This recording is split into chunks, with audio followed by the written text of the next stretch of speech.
Praise the Lord सभी को। आप सभी को एक और बार मैं स्वागत करता हूं। क्यों ना हम आज के इस अध्ययन को प्रार्थना के साथ प्रारंभ करें।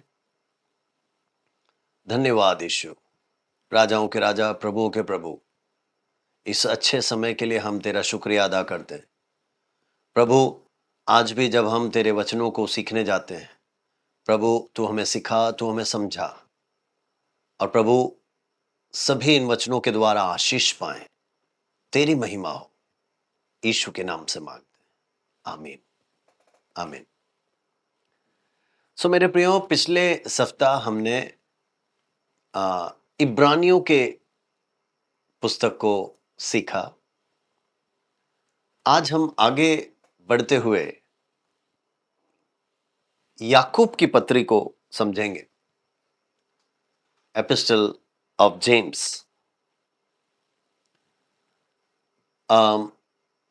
आप सब पहचान सकेंगे कि ये जनरल एपिस्टल्स में आता है। इसका मतलब सामान्य पत्रियों में आता है। ऐसी पत्रियां जो पौलुस ने लिखी, ऐसी पत्रियां जो किसी एक व्यक्ति के लिए नहीं है, या एक कलीसिया के लिए नहीं है, या एक जगह के लिए नहीं है। ये ऐसी पत्रियां हैं जो बहुतेरों के लिए लिखा गया है, या जो रेसिपिएंट है, जो ऑडियंस है, वो सब हैं या बहुतेरे हैं। ठीक है, आप जैसे आगे पढ़ेंगे तब आपको पता चलेगा। याकूब की पत्री किसने लिखी है? आप पहले ही पद में पढ़ेंगे तो वहां पर लिखा है James, a servant of God end of the Lord Jesus Christ. परमेश्वर के और प्रभु यीशु मसीह के दास याकूब। ये याकूब कौन है? यीशु मसीह का भाई। ठीक है, उसके द्वारा ये लिखा गया है। जेम्स याकूब यरूशलेम में एक बहुत ही महत्वपूर्ण अगुआ था, या वहां का लीडर था। उसने इस पत्री को लिखा।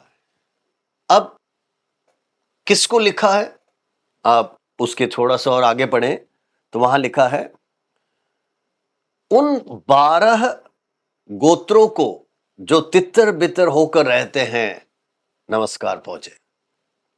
To the 12 tribes scattered among the nations. तो इसका मतलब देखिए, ये एक व्यक्ति या एक गोत्र या एक कलीसिया या एक जगह के लिए नहीं है। ये सारे 12 गोत्रों के लिए है जो राष्ट्र राष्ट्रों में तितर बितर हो चुके हैं। तो देखिए, ये बहुत ही अच्छी बात है कि प्रभु अपनी बातों को अलग अलग लोगों से अलग अलग ढंग से करवाता है। जैसे किसी लेखक को परमेश्वर ने इस्तेमाल किया किसी एक जगह के लिए संदेशा पहुंचाने के लिए, किसी एक कलीसिया के लिए संदेशा पहुंचाने के लिए, किसी एक व्यक्ति को संदेशा पहुंचाने के लिए। लेकिन यहां पर परमेश्वर याकूब को इस्तेमाल कर रहा है सारे राष्ट्रों में जो 12 गोत्रों के लोग तितर बितर हुए हैं, उनके लिए भी कुछ संदेशा है। Praise God, hallelujah. अब ये कब लिखी गई? माना जाता है एडी 45 और 62 के बीच में। इसका मतलब एडी 45 और 62 के बीच में यह लिखा गया है। माना जाता है यरूशलेम मंदिर के गिराए जाने से पहले या नष्ट किए जाने से पहले इसको याकूब ने लिखा। अब हम इसको समझने का प्रयास करेंगे, इसका उद्देश्य क्या है। What is the purpose of this epistle? याकूब की पत्री का उद्देश्य क्या है? देखिए, आप जब वचन को अच्छी तरह पढ़ेंगे तब आपको पता चलेगा जो विभिन्न गोत्र थे वो तितर बितर हो चुके हैं, लेकिन इसमें काफी यहूदी जो मसीही बन चुके, जो क्रिश्चियन बन चुके,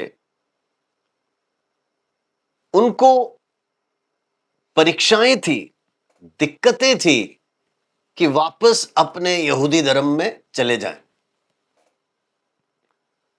सो याकूब उन्हें व्यवहारिक बातें, जिसको इंग्लिश में बोलते हैं प्रैक्टिकल वेस, बतलाता है कि कैसे अपने मसीही विश्वास को जीना है, कैसे परीक्षाएं आएंगी, प्रलोभन आएगा, लेकिन परमेश्वर जो बुद्धि और ज्ञान का मूल है वो कैसे बुद्धि देता है और कैसे हमें न केवल विश्वास रखना है लेकिन विश्वास के साथ साथ कार्य भी होना चाहिए, इस बात को याकूब समझाता है। सो अब आपको समझ में आ गया होगा, जो गोत्र के विभिन्न 12 गोत्रों के लोग अलग अलग जगहों में तितर बितर हैं, उनको याकूब प्रोत्साहन देना चाहता है, ये बतलाते हुए कि कैसे अपने विश्वास में मजबूत खड़े होना है और विश्वास के साथ साथ कार्य होना जरूरी है। यहूदी धर्म में वापस जाने का जो प्रलोभन है उससे कैसे बचे रहें और मसीही विश्वास पर कैसे आप अटल रहेंगे। सो ये है इस पत्री का उद्देश्य।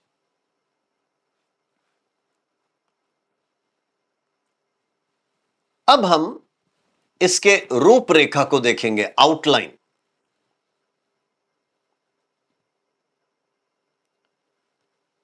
देखो, इसको छोटा सा पत्री है, लेकिन इस 5 अध्यायों को हम 4 भागों में बांट सकते हैं। Now we can divide it into 4 sections. पहला है याकूब, पहला अध्याय, उसका 1 से लेके 18 तक। James chapter 1 versus 1 to 18। यहां पर शुरुआती कुछ परिचय दिया है, इंट्रोडक्शन दिया है, फिर कैसे विभिन्न परीक्षाएं आती हैं, कैसे प्रलोभन आता है उसको बताया है, और साथ ही साथ हमारे बुद्धि का सोता कौन है या कहां है बुद्धि का सोत्र। सो ये पहले अध्याय के 1 से लेके 18 तक इस सच्चाई को बतलाया। दूसरा section James chapter 1 versus 19 till chapter 2 versus 26। इसका मतलब पहला अध्याय उसका 19 से लेकर दूसरा पूरा अध्याय। इसमें समझाया गया है कि कैसे हम ना केवल सुनने वाले हो लेकिन पालन करने वाले हो, लिसनिंग एंड डूइंग। कैसे हमें हमारे जुबान को काबू में रखना है, कंट्रोलिंग आवर टंग। कैसे विश्वास और कार्य हमें एक साथ आगे बढ़ाना है और कैसे हम अपने पड़ोसी से प्रेम करेंगे। सो इस दूसरे भाग में ये सब बातें लिखी गई हैं कि सुनना और करना, लिसनिंग एंड डूइंग। उसके बाद कैसे हमें अपने जुबान को कब्जे में रखना है, नियंत्रण में रखना है, विश्वास और कार्य, और अपने पड़ोसी से कैसे प्यार करें। तीसरा section chapter 3 versus 1 to chapter 4 verses 12. तीसरे अध्याय उसका 1 से लेकर चौथे अध्याय के 12 तक। ठीक है, तो यहां पर बताया है कि कैसे हम बुद्धि को इस्तेमाल करें, कितने प्रकार की बुद्धि हैं, कैसे हम नम्र रहें, घमंड से दूर रहें, और कैसे हम एक दूसरे से लड़ाई झगड़े में ना जाएं। तो इसका मतलब है परमेश्वर के हाथों में कैसे अपने आप को सौंपें।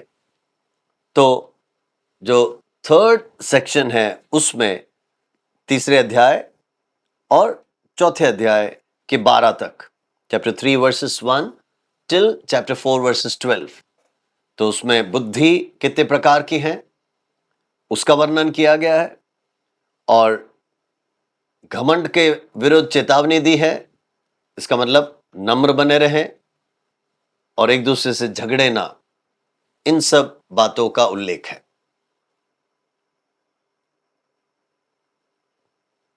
चौथा सेक्शन है ना, फोर्थ सेक्शन, चैप्टर 4 वर्सेस 13 और 5 का 20 तक। इसका मतलब पूरा 5वां अध्याय, चौथे अध्याय का 13 से लेकर 5वें अध्याय के 20 तक, ये आखिरी सेक्शन है। इस भाग में दुनियादारी से दूर रहने की चेतावनी है। कैसे दुख और क्लेश में धीरज के साथ खड़े होना है, कैसे विश्वास की प्रार्थनाएं करनी है। ओके, हम इनमें से महत्वपूर्ण जो भी भाग है उसको हम देखेंगे, उसको समझने का प्रयास करेंगे। लेकिन याद रखिए, chapter 4 versus 13 till chapter 5 versus 20, तो इसमें दुनियादारी से दूर रहने का चेतावनी है।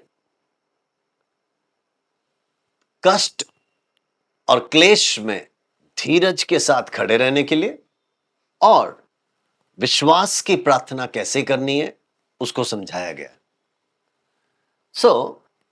याकूब के पूरे पत्री को आप 4 भागों में बांटकर, जो कि एक छोटा सा आउटलाइन बन जाता है, रूपरेखा बन जाती है, उससे इस पुस्तक को समझना आसान हो जाता है। अब हम आगे बढ़ेंगे और अब हम देखेंगे द की थीम्स, मुख्य मुद्दे क्या हैं इस पूरे पत्री के अंदर। क्या क्या मुद्दा याकूब ने मेरे और आपके लिए, 12 गोत्र जो तितर बितर हैं उनके लिए क्या क्या मुद्दे दिए हैं। अब याद रखना, ये गोत्र जो 12 अलग अलग राज्यों में तितर बितर हैं, ये उनके लिए है। यीशु मसीह पर विश्वास करने वाले हर एक प्रभु के बच्चों के लिए, इसका मतलब मेरे और आपके लिए भी ये उतना ही जरूरी है। तो पहला मुद्दा ना, फर्स्ट की theme is faith and work, विश्वास और कार्य। इस पूरे याकूब की पत्री में बार बार एक सच्चाई को दोहराया गया है, और वो है केवल विश्वास करना काफी नहीं है, लेकिन विश्वास के साथ साथ कार्य होना जरूरी है।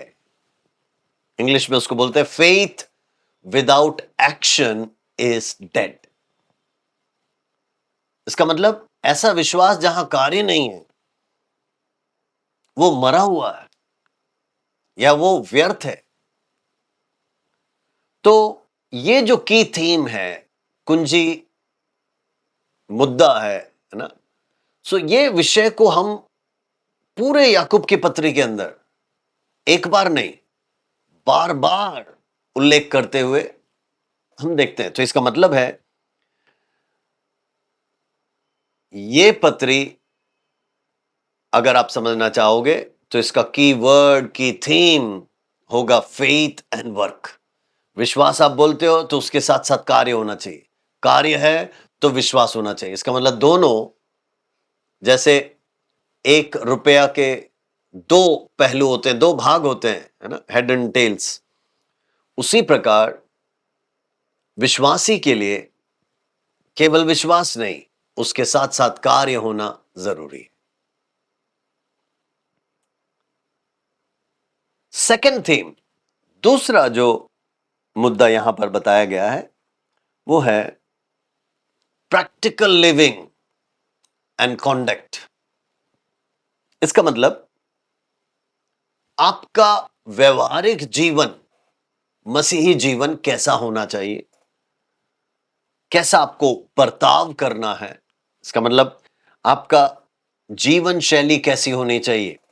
तो अगर आप इस पूरे पत्री के अंदर पढ़ोगे तो वहां पर ऐसा लिखा है, ऐसी जिंदगी जिए जो कि परमेश्वर को महिमा पहुंचाए, a life that honors God,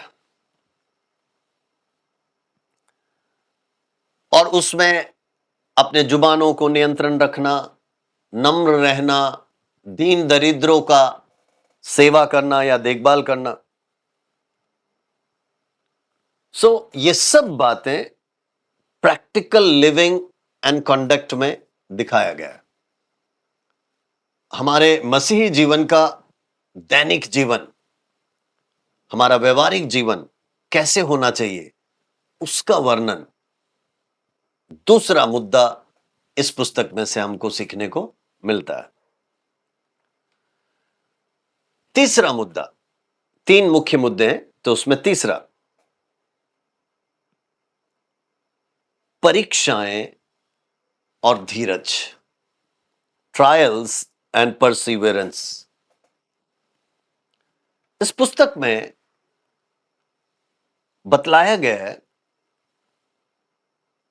कि मुझे और आपको परीक्षाओं से गुजरना चाहिए, और परीक्षाओं से जब गुजरते हैं तो हम चिंतित ना हो जाएं, हम व्याकुल ना हो जाएं और हम पीछे ना हट जाएं। लेकिन उन परीक्षाओं के बीच में हम विश्वास रखें, आत्मिक बढ़ोतरी और वृद्धि हमारे जीवन में आते रहनी चाहिए। सो ट्रायल्स एंड परसिवियरेंस, परीक्षाएं और धीरज।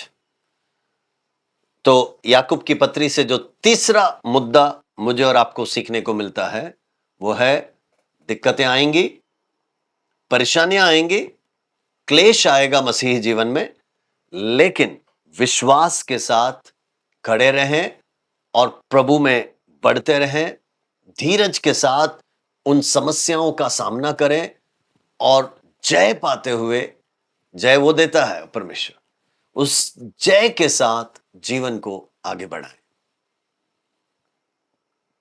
आमेन।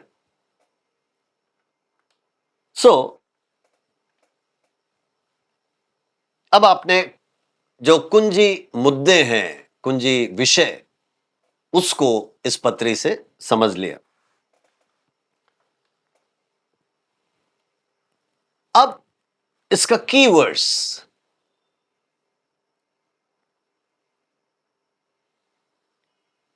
जब हम कुंजी पद है ना, कीवर्ड्स बोलते हैं, तो देखिए इसमें से एक पद लेना बहुत ही कठिन होता है। हालांकि एक देना हमारे लिए आसान है, लेकिन इस पूरे पत्री को अगर आप पढ़ोगे तो बहुत सारे आयतें हैं जो हम छोड़ नहीं सकते।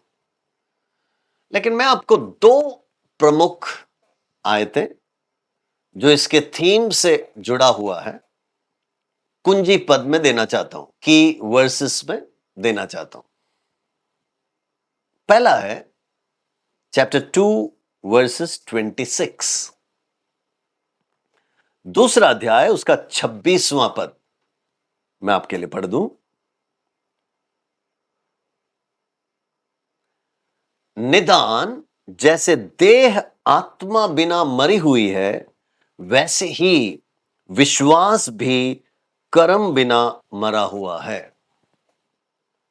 इंग्लिश में ऐसा लिखा है, for as the body without the spirit is dead, so faith without works is dead also.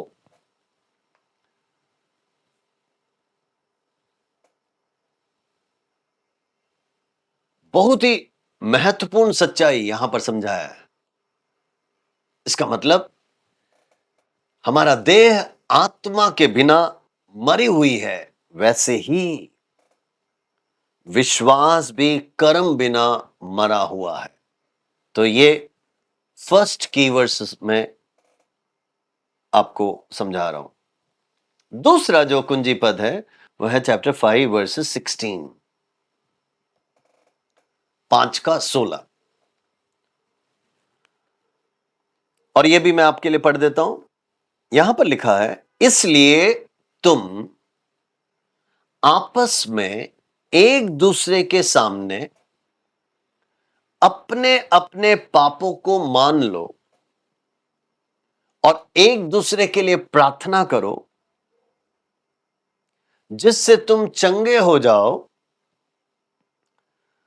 धर्मी जन की प्रार्थना के प्रभाव से बहुत कुछ हो सकता है। आमेन, आमेन। मैं आपको इसको इंग्लिश में भी पढ़कर सुनाना चाहता हूं। यहां पर क्या लिखा है, James chapter 5 versus 16। Therefore, confess your sins to each other and pray for each other so that you may be healed. The prayer of a righteous person is powerful and effective. So, दो कुंजी पद इस पूरे पत्री में से मैंने आपको बताया। पहला हमने देखा, जैसे शरीर आत्मा बिना मरी हुई है, वैसे ही विश्वास कर्म बिना मरा हुआ है। दूसरा अभी हमने पढ़ा कि धर्मी जन की प्रार्थना के प्रभाव से बहुत कुछ हो सकता है। जब हम एक दूसरे के लिए प्रार्थना करते हैं, हमारे पापों को अंगीकार करते हैं, तो यहां पर लिखा है, आप चंगे हो जाते हैं, आप बल पाते हैं, है ना, आप शक्ति पाते हैं। क्यों? क्योंकि आपने पापों का अंगीकार किया, आप एक दूसरे के लिए प्रार्थना कर रहे हैं और प्रभु अपना चंगाई भेजता है। आमेन। सो ये दो कुंजी पद है जो इस पत्री में से मैं आपको देना चाहता हूं। तो आपने आउटलाइन देख लिया, रूपरेखा देख लिया, आपको कुंजी विषय क्या है ना, की थीम क्या है समझ में आ गया। आपने इसका उद्देश्य, पर्पस समझ लिया, कब लिखा गया था, किसने लिखा और किसके लिए लिखा, यह भी आपने समझ लिया। और अब हमने जो की वर्सेस है, कुंजी पद हैं इस पत्री में से, उसको भी समझ लिए। तो इन सबको जब आप पढ़े या समझे, तो इस पत्री को आपको समझना आसान हो गया। कैसे? आप ये सब जब पढ़ते हो तब आपको पता चलेगा, पूरे बाइबल के अंदर सबसे महत्वपूर्ण प्रैक्टिकल क्रिश्चियन लाइफ कैसे जीना है, वो इस पत्री में दिया गया है। इसका मतलब, कैसे एक मसीही व्यवहारिक जीवन, इसका मतलब दैनिक दिन प्रतिदिन का जीवन बिताना है, कैसे हमारा बर्ताव होना चाहिए, वो इस पत्री के अंदर है। पूरे बाइबल का सबसे महत्वपूर्ण पत्रियों में से एक। अब पुराने नियम में तो इस पत्री की तुलना भी नहीं की जा सकती, नए नियम में भी अगर आप तुलना करोगे तो मसीही दिन प्रतिदिन के जीवन में क्या क्या चाहिए, क्या क्या जरूरी है, वो सब इस पत्री के अंदर सबसे ज्यादा है। Praise the Lord. सो इसीलिए ये हर एक मसीही, चाहे वो भारत का मसीही हो या अमेरिका का हो ना, या ऑस्ट्रेलिया का हो या अफ्रीका का हो, दुनिया के किसी भी जगह पे क्यों ना ठहरा हो, सबके लिए सबसे महत्वपूर्ण पत्रियों में से एक है याकूब की पत्री। क्योंकि इसमें इतने महत्वपूर्ण सिद्धांतों को, है ना, मसीही सच्चाइयों को उल्लेख किया है जो मुझे और आपको हमारे जीवनों में लगातार लागू करना है, हमारे कलीसियाओं में लागू करना है। आप पूछेंगे ऐसी क्या बड़ी बात है? यस, देखो कई जगह पे हमें विश्वास के बारे में सिखाया है, कई जगह पे उद्धार के बारे में सिखाया है, प्रार्थना के विषय में सिखाया है, पवित्रता के बारे में सिखाया है।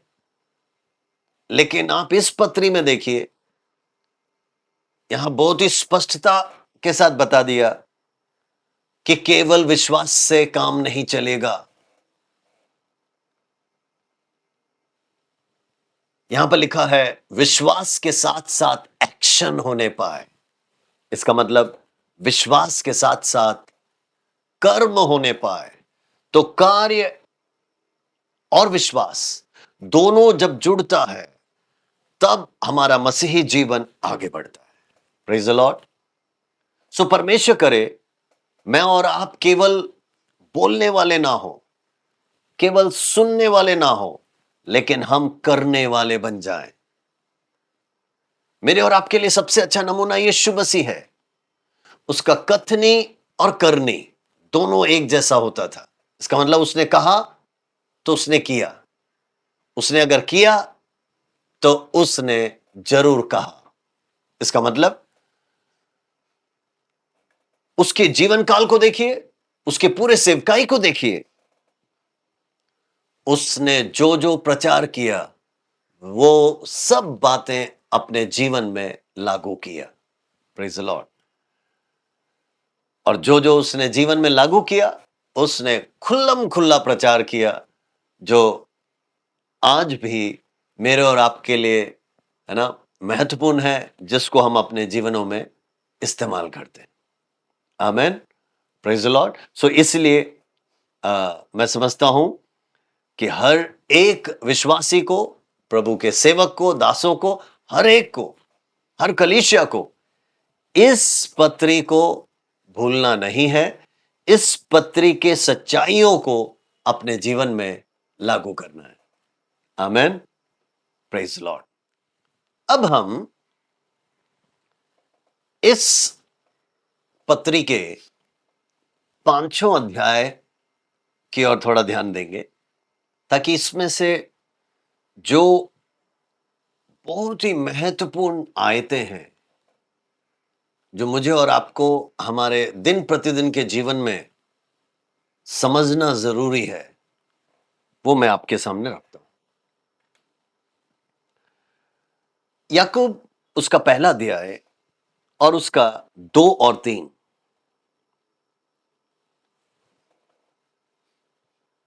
देखिए यहां पर लिखा है, हे मेरे भाइयों, जब तुम नाना प्रकार की परीक्षाओं में पड़ो तो इसको पूरे आनंद की बात समझो, ये जानकर कि तुम्हारे विश्वास के परखे जाने से धीरज उत्पन्न होता है।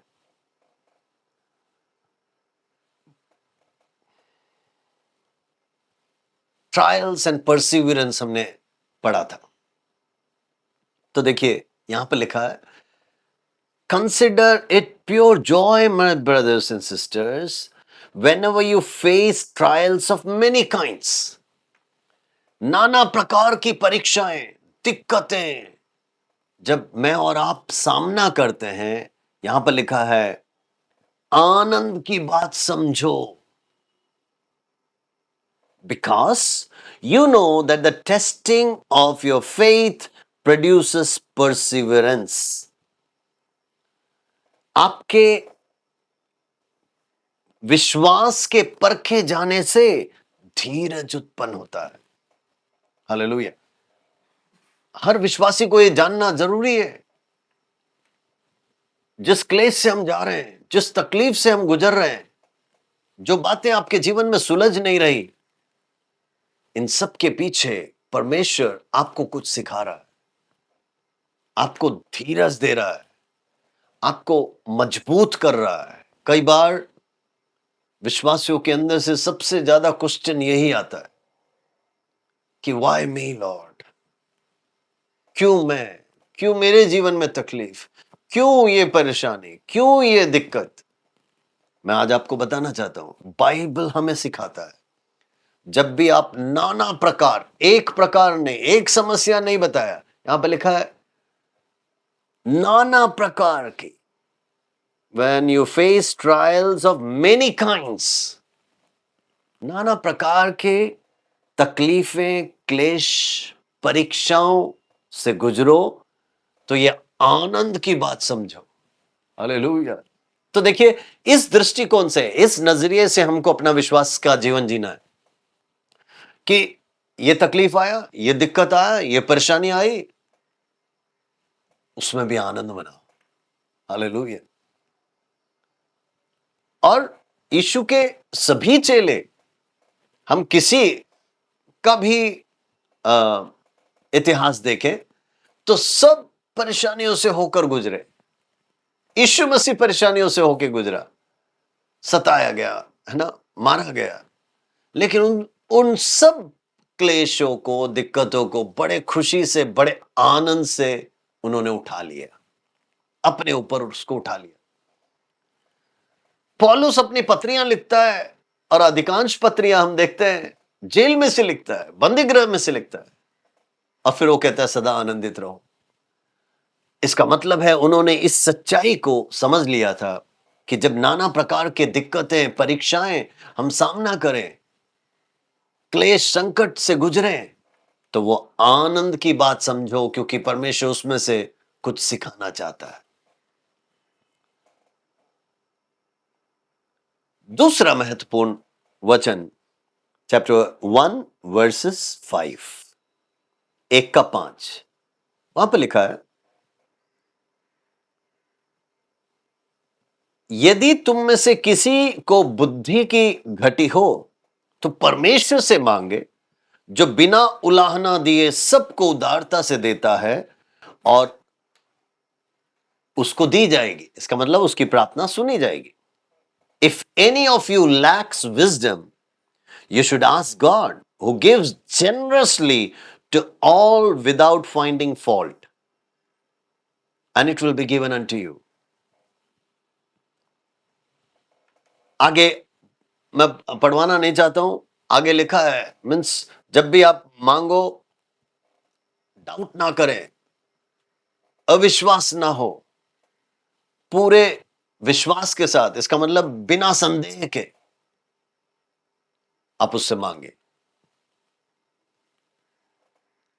किस चीज की कमी है, आप मांगे। बुद्धि की कमी है, आप मांगे। मैं हर प्रचार में, बड़े बड़े सभाओं में, कन्वेंशंस में, ऑनलाइन में, यहां तक कि टीवी में 1 साल से ज्यादा मैंने वचन प्रचार किया, वहां पर भी मैंने सबके सामने यह सच्चाई बताई। मेरे घर में हम 3 भाई और 1 बहन है। पूरे परिवार में सबसे कम बुद्धि मुझे ही था, लेकिन मैं आज आपको बताना चाहता हूं, जैसे जैसे मैं यीशु के करीब आया, जैसे मैं सेवा में उतरा, उसके बुलाहट को सुनकर उसने मेरी बुद्धि खोल दी, उसने मेरी बुद्धि को बढ़ाया। आमीन, हालेलुया। आज पिछले 30 साल से उस महान परमेश्वर की महिमा में सेवकाई को करने के लिए प्रभु सहायता कर। आमीन। देश विदेश में जाके पढ़ाने के लिए प्रभु सहायता कर रहा है। सो ये मैंने इसलिए बताया, आप बुद्धि में कमजोर हैं, आप उससे मांगे, है ना, वो उलाहना दिए बिना। इसका मतलब यहां पर लिखा है लिबरली, एक जगह पे लिखा है लिबरली, एक जगह पे ऐसा, एक अनुवाद में ऐसा लिखा है जनरसली। हमारा परमेश्वर इतना प्यारा है, महान है, जो हम मांगे तो वो देने को तैयार है। अगला महत्वपूर्ण भाग जो इस पत्री में से है, चैप्टर 1 वर्सेस 12, वहां पर लिखा है धन्य है वह मनुष्य जो परीक्षा में स्थिर रहता है, क्योंकि वह खरा निकलकर जीवन का वो मुकुट पाएगा जिसकी प्रतिज्ञा प्रभु ने अपने प्रेम करने वालों को दी है। Blessed are those who persevere under trial, because when they have stood the test, they will receive the crown of life that God has promised to those who love him. तो देखिए, धन्य है जो परीक्षा में खड़ा रहता है, स्थिर रहता है। क्यों? क्योंकि वहां पर लिखा है वो खरा निकलकर जीवन का मुकुट पाएगा। तो नाना प्रकार की परीक्षाएं आते हैं, मजबूत खड़े रहो, ठीक है। अब आप आगे के पद 13 ऑनवर्ड्स आप पढ़ोगे, जब किसी को परीक्षा हो तब ये ना कहे कि मेरी परीक्षा परमेश्वर की ओर से होती है, क्योंकि ना तो बुरी बातों से परमेश्वर की परीक्षा हो सकती है, ना वह किसी की परीक्षा आप करता है। वर्सेस 13 हमने पढ़ा। कभी भी हम ये ना बोले कि परीक्षा परमेश्वर की ओर से। यहां पर लिखा परमेश्वर परीक्षा नहीं लेता, नो। बहुत ही स्पष्टता से लिखा है, He does not tempt anyone। लेकिन क्या होता है 14 पद, परंतु प्रत्येक व्यक्ति अपने ही अभिलाषा में खिंचकर फंसकर परीक्षा में पड़ता है। But each of you is tempted when you are dragged away by your own evil desire and enticed। देखो, हम खींचते हैं अभिलाषा की ओर, पाप की ओर, और हम उस परीक्षा में फंसते हैं। और आगे देखिए क्या लिखा है 15, फिर अभिलाषा गर्भवती होकर पाप को जनती है, पाप जब बढ़ जाता है तो मृत्यु को उत्पन्न करता है। कितना स्पष्ट है यहां पर देखिए। Then after desire has conceived, it gives birth to sin. And sin, when it is fully grown, gives birth to death. तो देखिए, बहुत बड़ा एक हकीकत यहां पर लिखा हुआ, इसको हम समझें। मैं आगे बढ़ता हूं।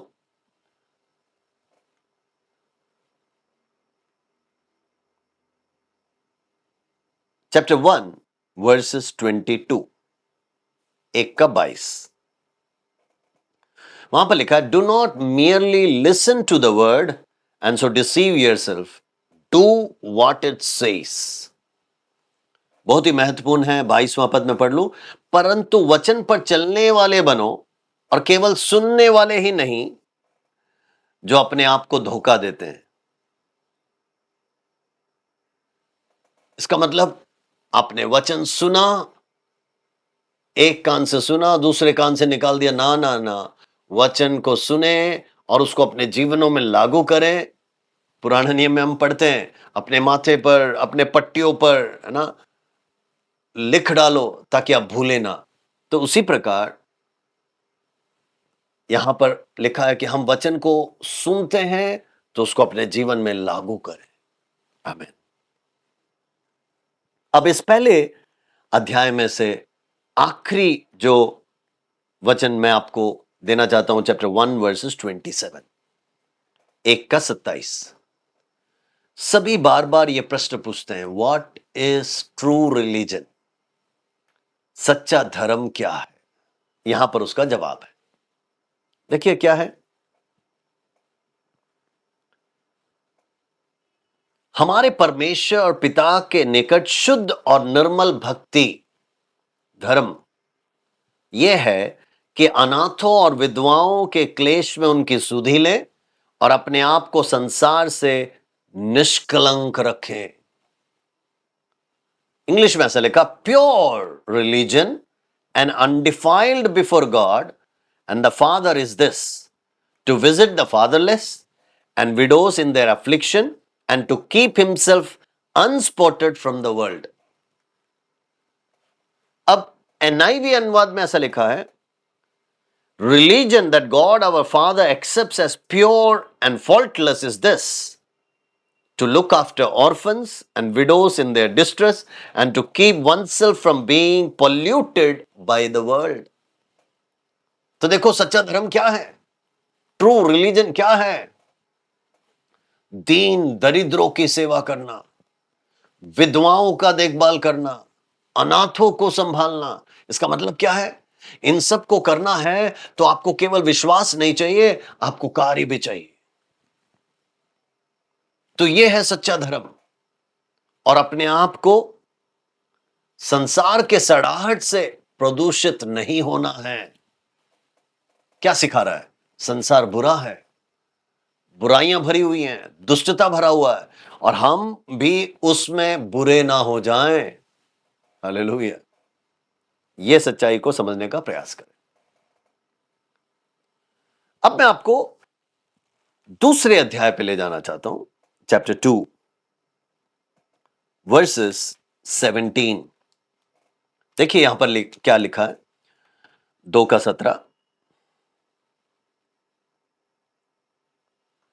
वैसे ही विश्वास भी यदि कर्म सहित ना हो तो अपने स्वभाव में मरा है।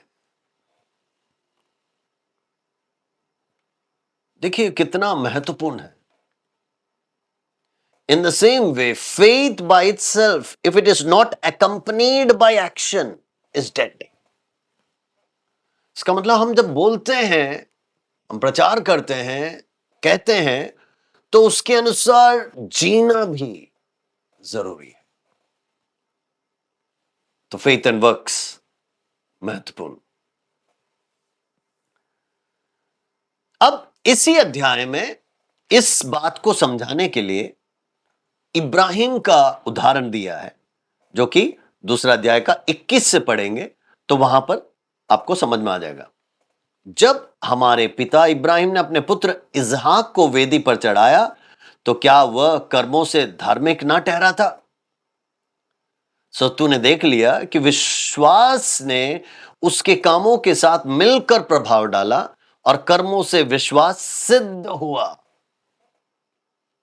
और पवित्र शास्त्र का यह वचन पूरा हुआ कि इब्राहिम ने परमेश्वर की प्रतीति की और यह उसके लिए धर्म या धार्मिकता गिना गया और वह परमेश्वर का मित्र कहलाया।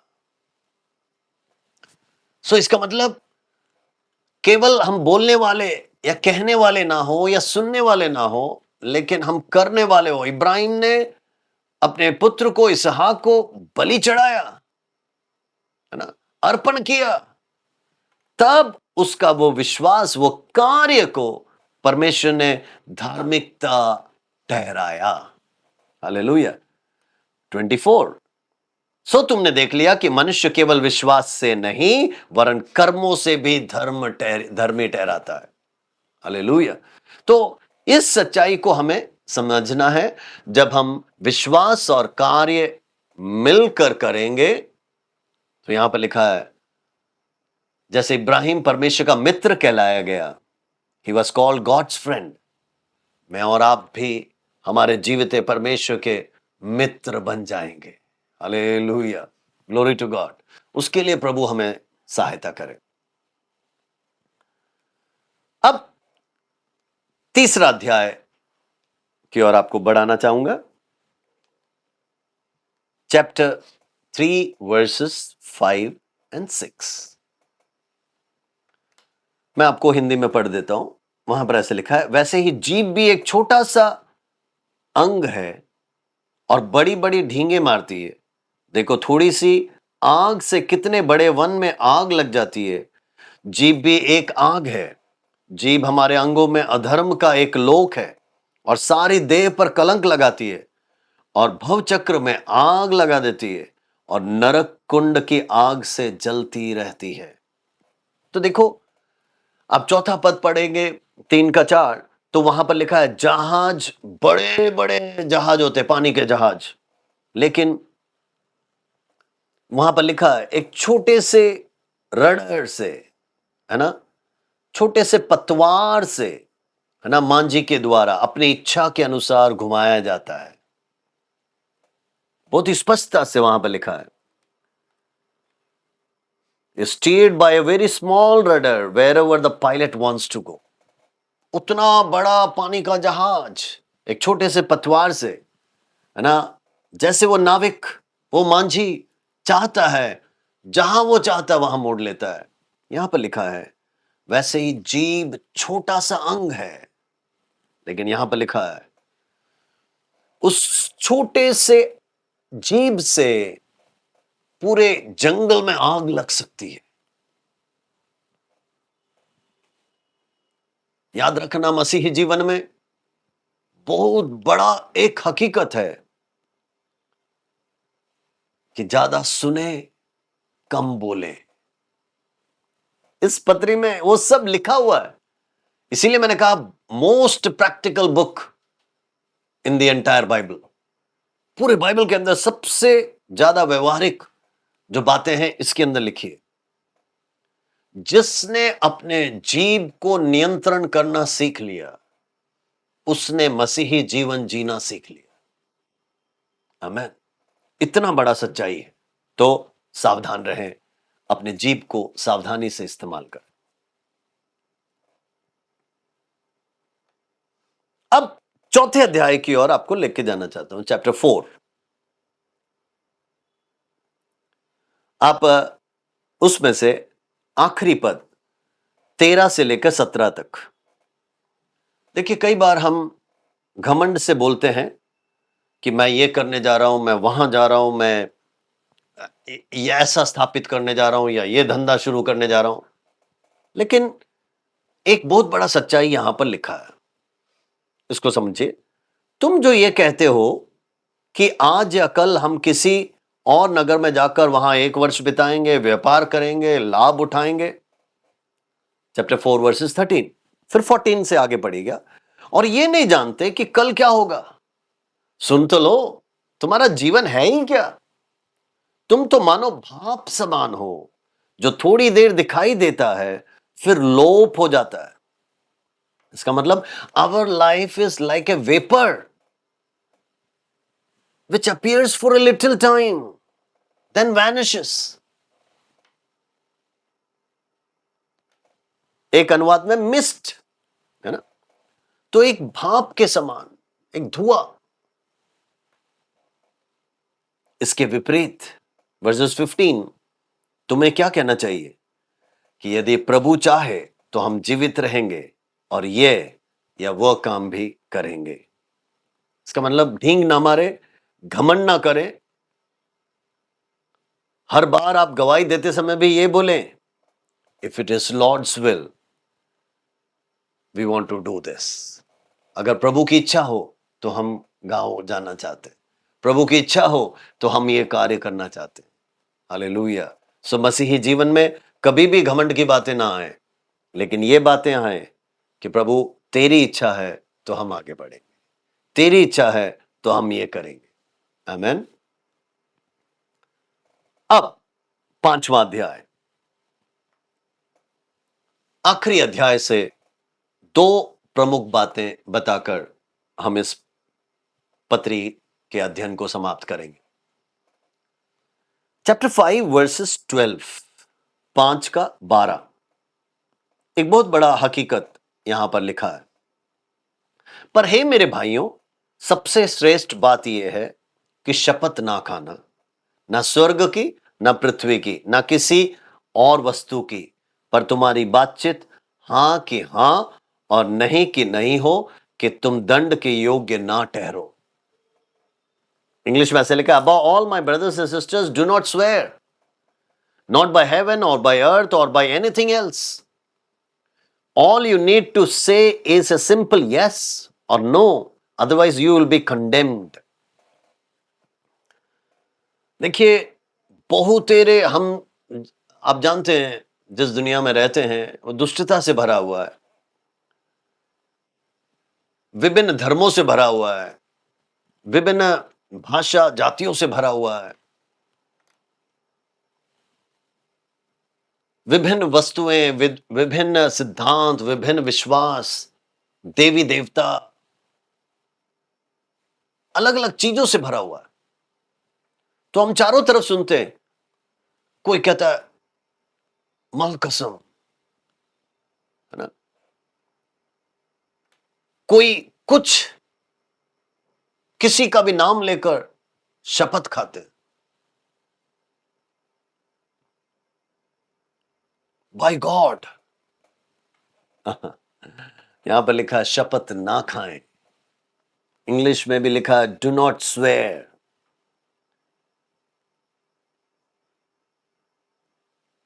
स्वर्ग हो, पृथ्वी हो, कोई वस्तु हो, किसी व्यक्ति हो, किसी के भी नाम से आप कभी भी शपथ ना खाएं। दुनिया वाले करते हैं, करने दो।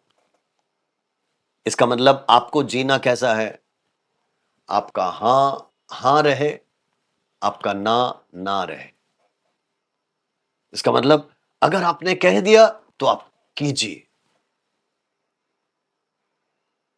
आपका ना, इसका मतलब ना, फिर आपको जबरदस्ती कोई ना करवाए। Praise the Lord. बहुत बड़ा एक हकीकत है, इसको हम पालन करें। और आखिरी बात, चैप्टर 5 वर्सेस 17 एंड 18, 5वां अध्याय, उसका 17 और 18। यहां पर लिखा है, एलिया भी तो हमारे समान दुख सुख भोगी मनुष्य था, और उसने गिड़गिड़ाकर प्रार्थना की कि मैं ना बरसे, और 3.5 वर्ष तक भूमि पर मेघ नहीं बरसा। यहां पर लिखा है, Elijah was a human being even as we are. He prayed earnestly that it would not rain, and it did not rain on the land for 3.5 years.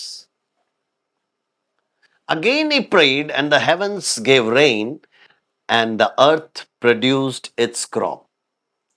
फिर उसने प्रार्थना की तो आकाश से वर्षा हुई और भूमि फलवंत हुई। मेरे प्रियो, एलिया का तुलना याकूब ने यहां किया है और बताया कि वो भी मेरे और आप समान ही एक व्यक्ति था, साधारण व्यक्ति। एलिया को भी और हमको भी परमेश्वर ने ही बनाया, उसके स्वरूप और समानता में बनाया। लेकिन यहां पर बताया, एलिया ने प्रार्थना किया और बारिश बंद हो गई। 3.5 साल तक बारिश नहीं। और फिर एलिया बोलता है, प्रार्थना करता है, सो आकाश से वर्षा होती है, भूमि फलवंत होती है। ये क्या सिखाता है? धर्मी जन की प्रार्थना प्रभु सुनता है। हालेलुया।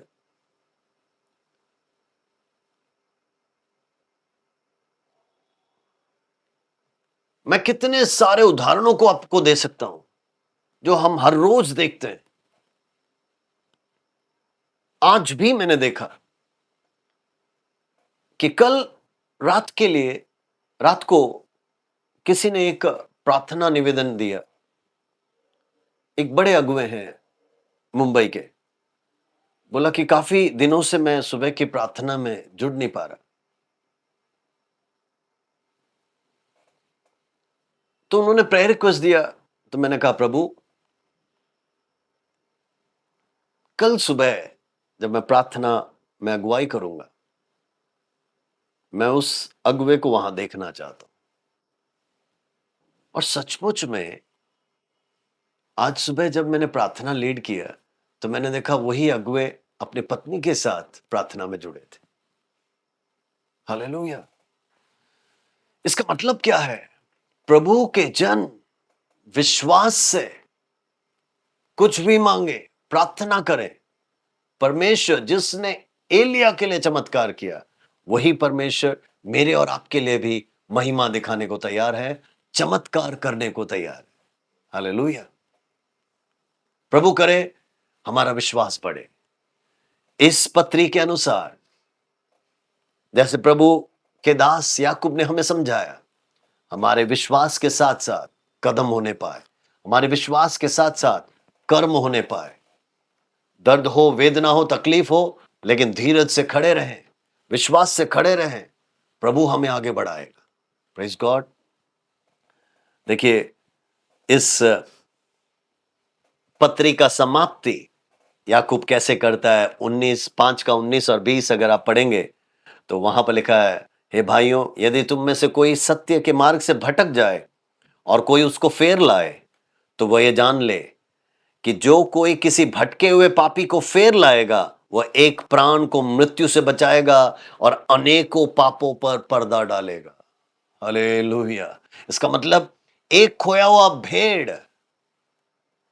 एक पापी जो बचाया जाए, यह स्वर्ग का आनंद है, यह सबसे बड़ा फल है। प्रभु करे कि हम सुसमाचार सुनाते रहें और बहुतेरों को प्रभु में लाएं, और जो पिछड़ गए हैं, प्रभु से दूर हो गए हैं, उनको भी अगर हम प्रभु में ला सकते हैं, बहुत बड़ा बात है, बहुत बड़ा प्रतिफल उसका है। प्रभु इन बातों को समझने के लिए हमें मदद करे, सहायता करे। आइए हम प्रार्थना करेंगे। प्यारे प्रभु जी, धन्यवाद। हृदय की गहराई से हम तुझे शुक्रिया अदा करते क्योंकि तू महान है, तू सामर्थी है। प्रभु आज हमें याकूब की पत्री पढ़ने के लिए तूने मदद किया। प्रभु जितने भी जन सुन रहे हैं, सीख रहे हैं और आगे भी जब सुनेंगे, सब आशीष पाएं, सब अनुग्रह पाएं, और प्रभु इसमें से सच्चाइयों को समझते हुए जीने के लिए सबको मदद कर। Thank you Lord. धन्यवाद प्रभु। प्रार्थना सुना इसलिए धन्यवाद। सारा आदर, महिमा, इज्जत और जलाल तुझे मिले। और ये छोटी सी विनती यीशु के मीठे नाम से मांगते हैं, सुन और दया से ग्रहण कर प्रभु। आमीन, आमीन। सो मेरे प्रियो, प्रभु आप सबको ब्लेस करे, आशीषित करे। अगले सप्ताह एक और पुस्तक के साथ हम फिर मिलेंगे। तब तक के लिए नमस्कार। आमीन।